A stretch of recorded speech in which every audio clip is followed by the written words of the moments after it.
Hello, everybody.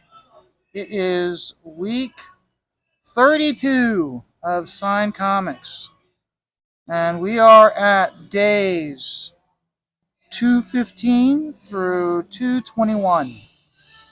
So, before I get into this, of course, always, thank you to everyone who has been going on to Twitter and liking the posts of Sign Comics. I appreciate it, guys. Thank you. I hope that you're actually liking it because you actually like the signatures I'm getting and the books I'm getting signed. Um, I enjoy getting them signed. I mean, I've got memories from them, so that's the reason why I do it. I mean, plus also, this is your social media is so toxic, and this is my way of saying, hey, guys, let's look at these cool comics that I've got signed. Look at them, isn't this cool? So, Um, another thing also is this is the nib that I use when I want to do really fine dots. But what always happens with these nibs is they wear down. So I'm now using this as transitioning into the nib that I use for the heavier dots. So you're going to be seeing and the heavy nib it's on its last legs. That's the way it always is. Is usually is the nib that I do the heavy dots. It'll be on its last legs when this nib starts to get worn in so it can do the thick fat dots. And you can see it with how I'm doing the wood grain. How I'm able to get some really fine dots, but not the super wispy dots. And I discovered this last night. What I discovered last night was when I was working here, and I was working on the bottom panel. And what I discovered, I was doing the wispy dots, okay, and then about halfway through, all of a sudden they got heavy. So just I was using the same nib just to transition. All of a sudden, nice wispy lights, get a really nice light gray, and then boom, it's just that it turned that quickly. So as a result, I've had to get another nib out, and I'm using that nib now for my super fine dots. So if we get to the point during this stream where I feel I want to show it, I'll show it to you guys.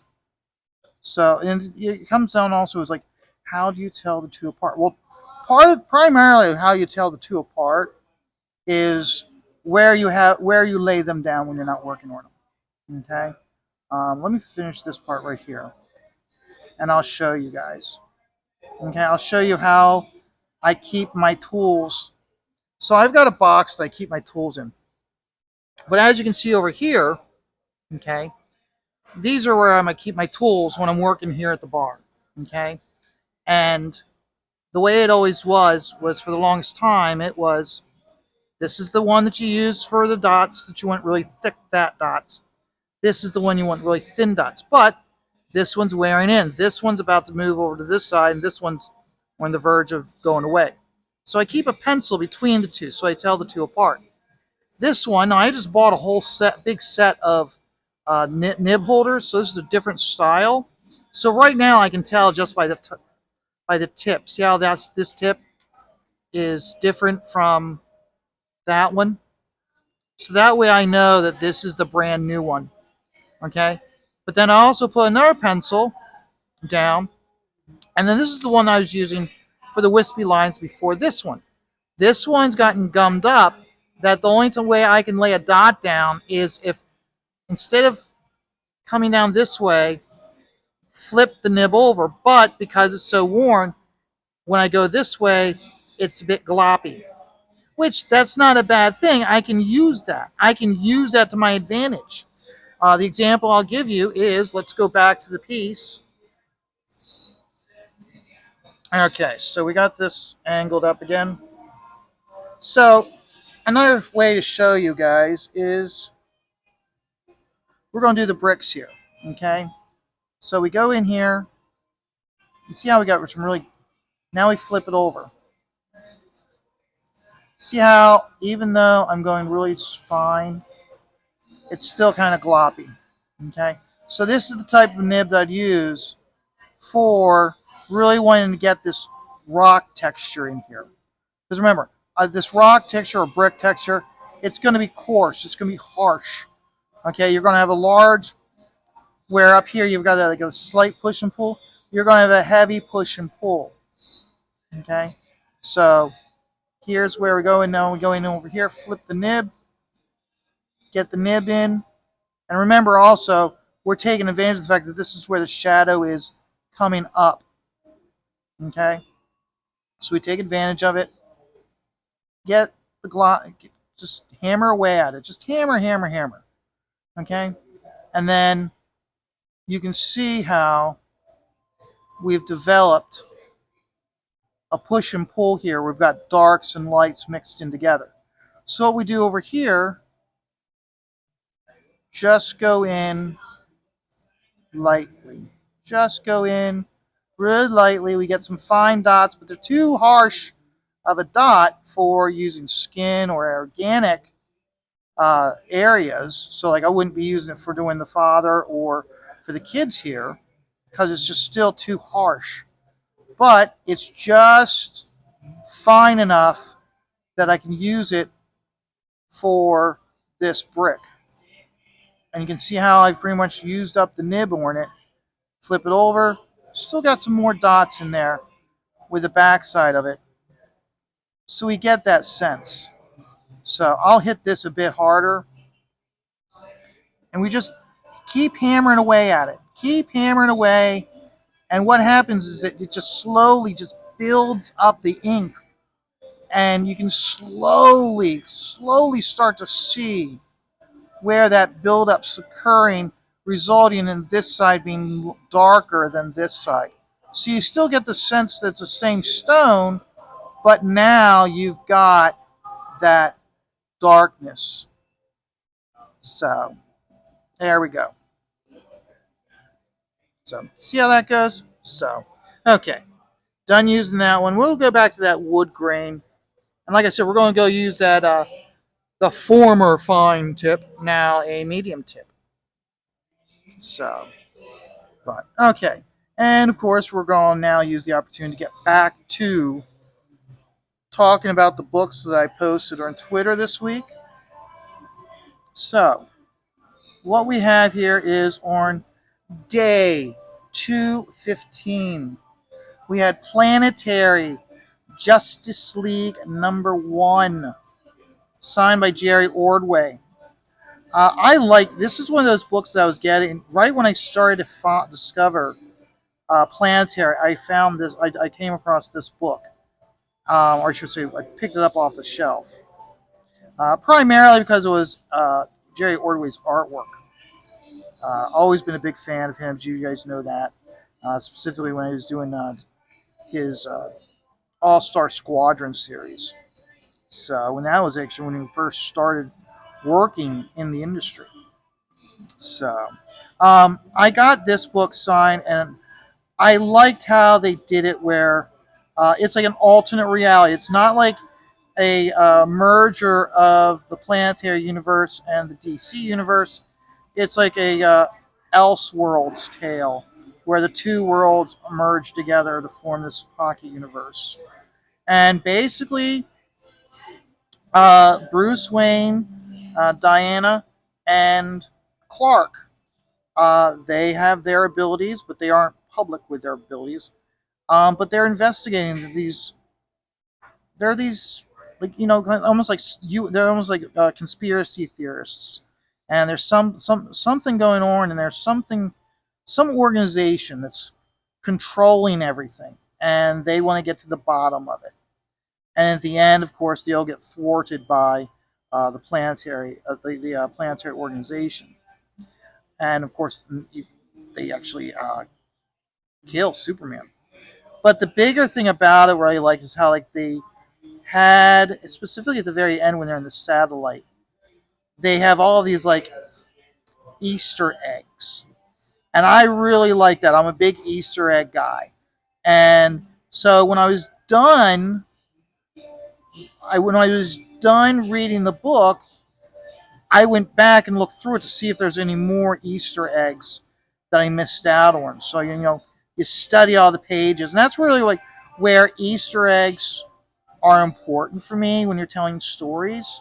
Is you want your reader to like, oh wait, what's this?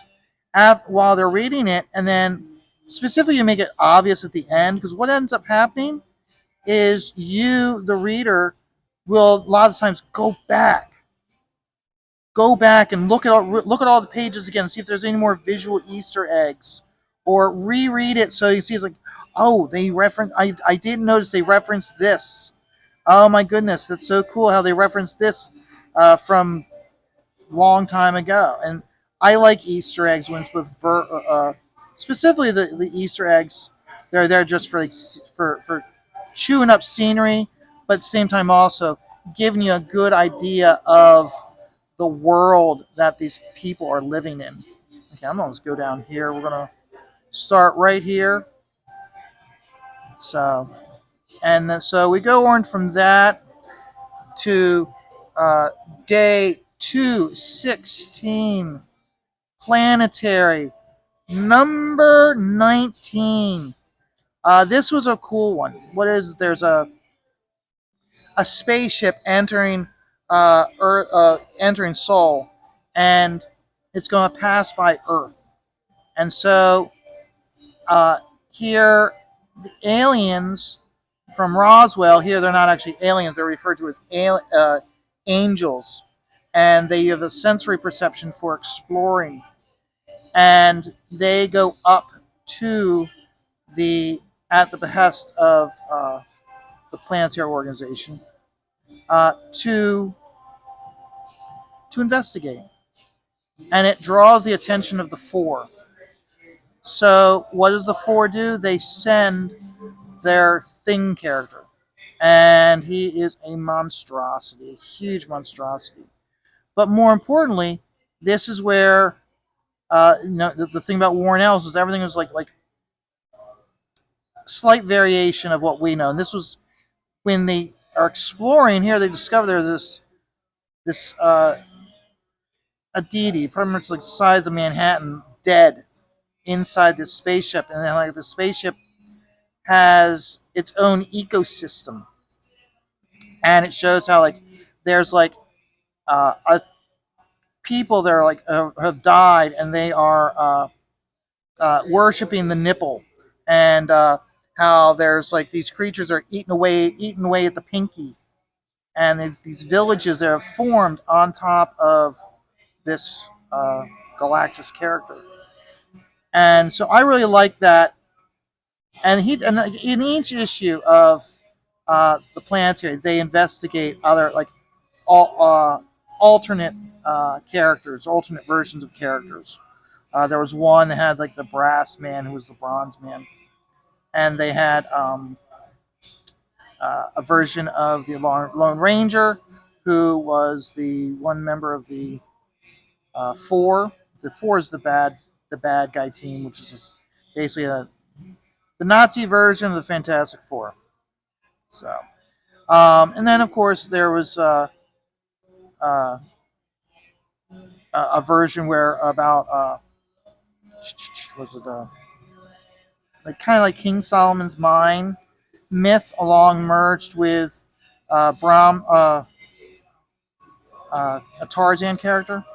So, but I like the series, and then he did it as far as he had, I guess, interest or material, and then he ended it. So, but I really did like this series. I liked how he had when he introduced like showing. It was the only time we saw the Thing type character from the Four, and he was just a monster, a complete monster. And what they did was they sent him up to assess the threat.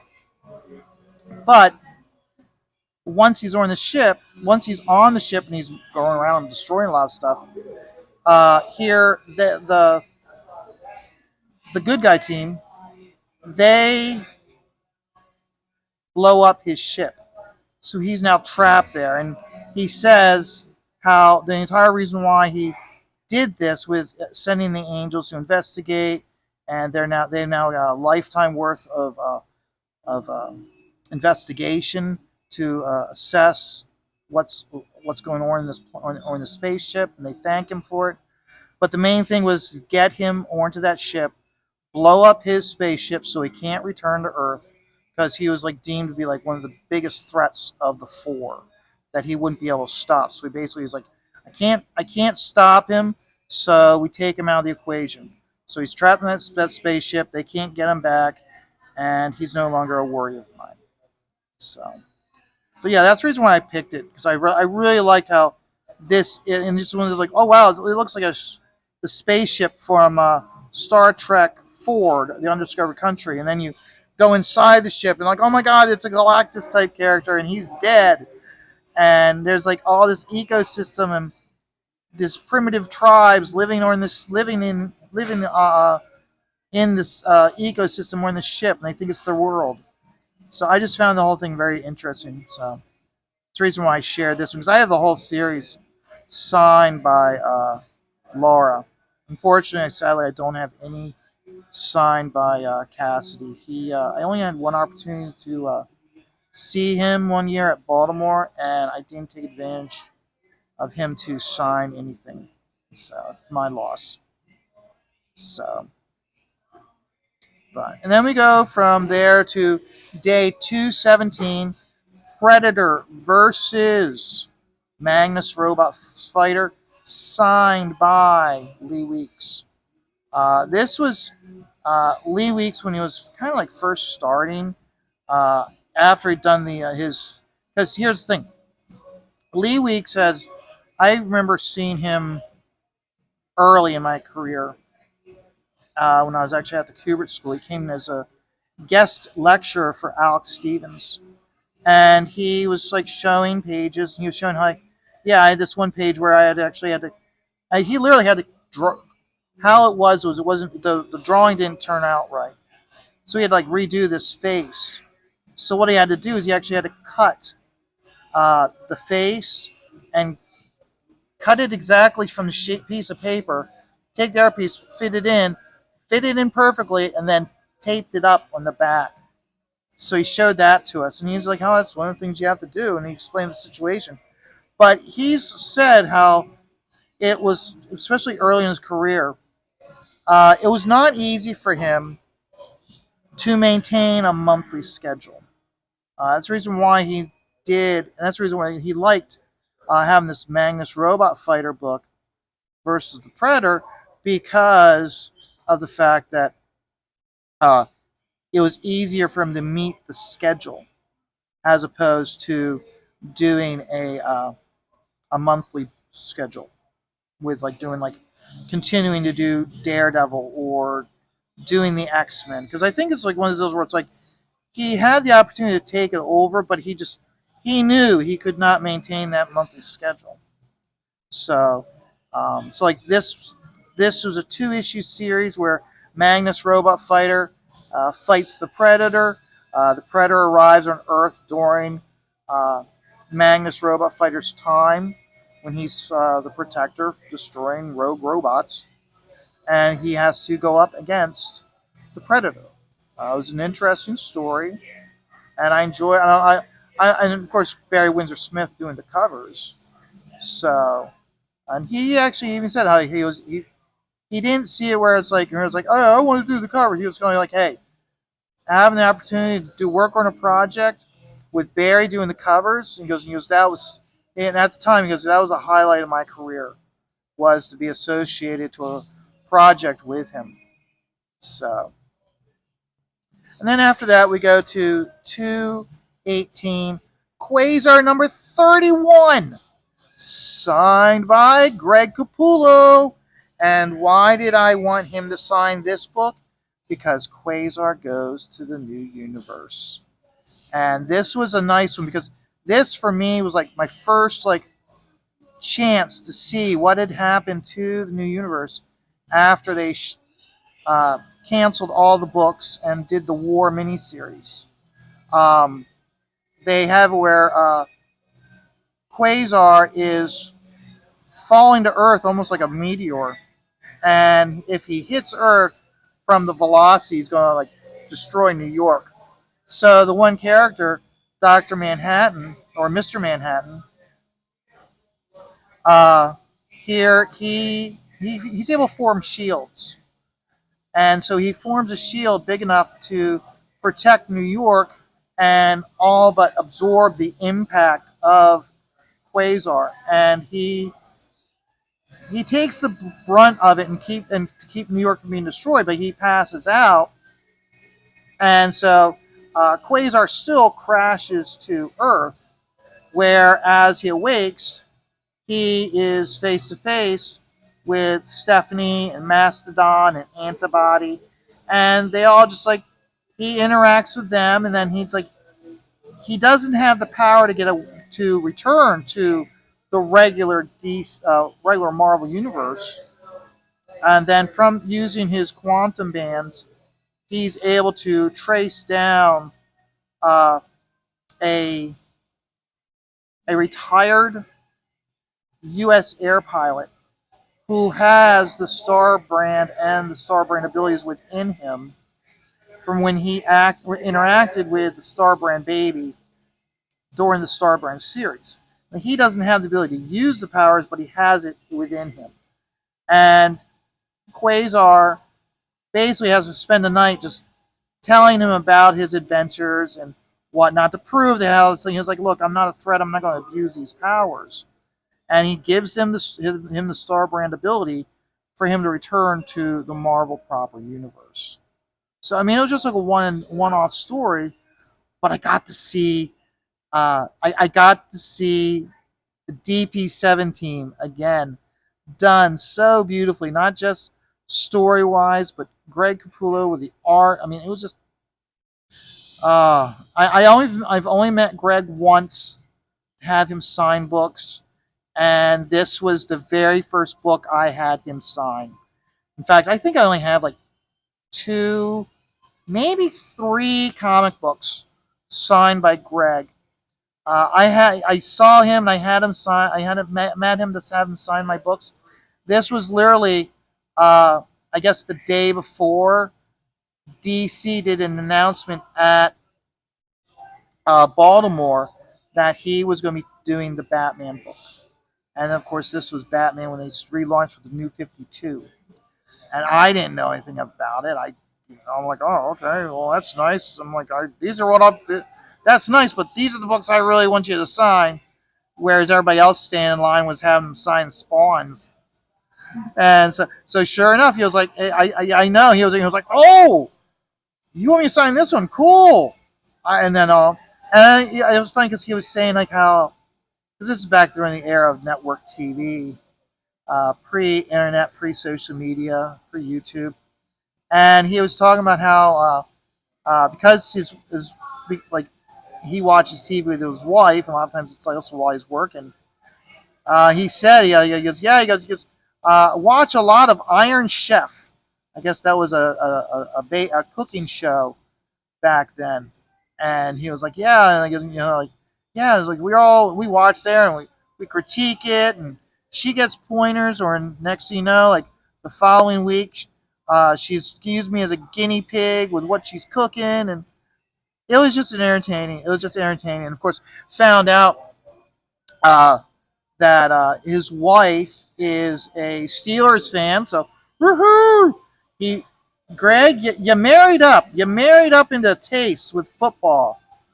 So, but and of course he was like, I didn't even think he was like, I don't watch football. She watches football. So, but still, it was good interaction. I enjoyed it. So, but so yeah, this is the reason why. So, New Universe, of course. What other Quasar book would I have him that he worked on? Would I have him sign? Huh? Hey Marcus, tell me what other Quasar book would I have him sign? So, and then after that, we go into Quasar number 50, signed by Andy Smith. I remember only reason why I got this when it came out was because it had the the fancy cover with all the reflective spots. So, and I had him, and I remember when I had Andy sign it. Uh, I said, yeah, I got one here for you to sign. And he laughed when he signed. He goes, yeah, I've signed 3 or 4 all of these already today. So I was like, oh, damn it. So, but yeah, I got him to sign that one. And then day 220, Rage of the Red Lanterns, signed by Shane Davis. Um, this was one of those books. Like, again, I wasn't following Shane when he was mainstream. When I first uh, the year before I discovered him doing with crowdfunding and the whole CG scene, uh, he was scheduled to appear at Baltimore as a guest with Yanzi, and they were on the guest list.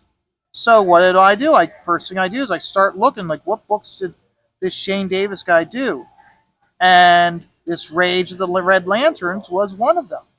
So the first time I got to see Shane, which was last year at Heroes Con, I had him. This is one of those books that I already had set aside from when he was scheduled to be at Baltimore to have him sign. So that was I had waited probably about 2 years, maybe 2.5, 3 years from when I first was looking up to see what books he worked on, and this was one of them. So when he talks about this, when he talks about Bleeze and all these different Red Lantern characters he's credited with creating, this is the book because he was just like Jeff Johns just gave him free will, like, hey, just create some Green Lanterns or create some Red Lanterns, and he was like, any is there any type of criteria that I gotta meet? And he was like, no, just make it cool. So, because like Atrocitus had already been created by Ethan, and Shane just had fun. So he just did the cat, which I guess the cat turned to be the big money maker for Shane. They did everything. They started including the cat in almost anything at that point, whether it be cartoons or video games. So, but no, I'm like I said, at the time I didn't know any of that stuff. I just was like, oh, this is really cool artwork. That along with the 2 or 3 issues of Justice League of America that he did. And again, this is where he has a style that's similar to Brett Booth, so he blended in as a uh, guest artist many times, at least 2 to 3 times for Justice League. So of course, me being a Justice League fan, I was like, oh yeah, yeah, cool.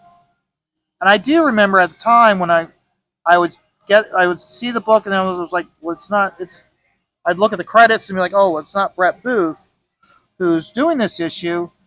Okay, it's this Shane Davis guy. And then I look at like he's he works his style is really similar to Brett Booth. Hey, this is a cool style.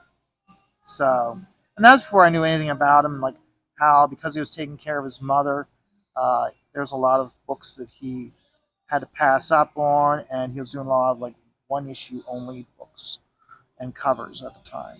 So, but moving on, and like I said, I don't regret. This is one of those books. I'm like, I'm glad I have it signed.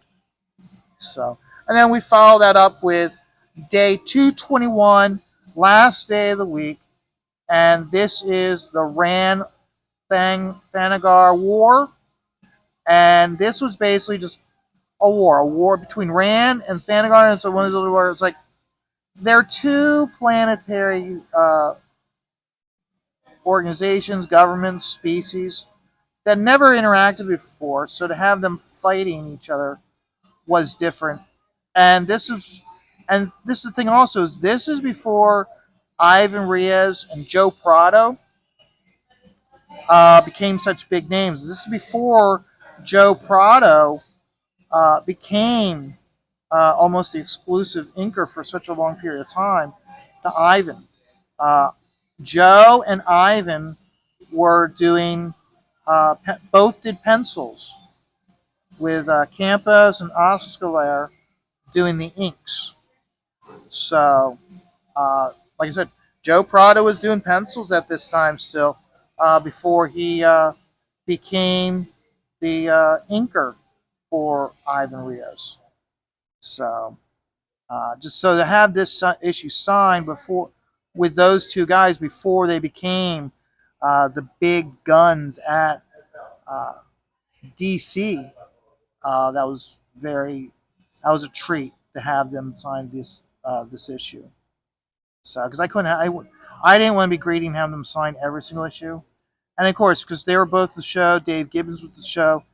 Took advantage of that situation for Dave Gibbons to uh, sign this book also as the writer. So, but I had a good time. Glad got them all to sign the book. Okay, that's looking good. Okay, you can really see how over here, this side's now completely done, and you can see how it looks. Okay, so now I really need to be working on these bricks. So once I have these bricks done, it'll really pull over to here, and then it's a matter of getting the sheets done for the girls, and then doing this back wall, this side wall here. So I don't know if I'm going to touch that at all. I probably should. It stands out. Uh, but if I do, it's going to be a light sheen of dots, almost like a very light Zipatone screen. So, okay, guys. I'm going to keep working on this. I'm working down here on this. I'm working on this after when I'm not working on this one. Because this one, I reached the point I can do the whole thing on video. So I'm working on this down here. So we're having fun with it. You can see I'm having a good time. But remember, guys, life is stressful. Just take it all one dot at a time.